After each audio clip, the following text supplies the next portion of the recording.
শুরু হতে যাচ্ছে হাম টিকার ক্যাম্পেইন। কত বছর হলে দেওয়া হবে এই টিকা? চলুন বিস্তারিত শুনি। 6 মাস পূরণ হয়েছে এমন শিশু এবং 10 বছর পর্যন্ত শিশু। এই টিকা কোথায় দেওয়া হবে? আপনার নিকটবর্তী টিকা কেন্দ্রে।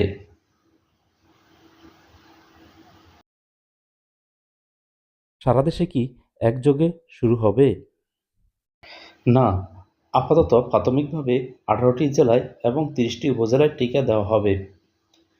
4-5-2026 রোজ রবিবার কোন কোন জেলা উপজেলায় টিকা ক্যাম্পেইন হবে? পরবর্তী ভিডিওতে বিস্তারিত আসতেছে, সাথে থাকুন। ধন্যবাদ।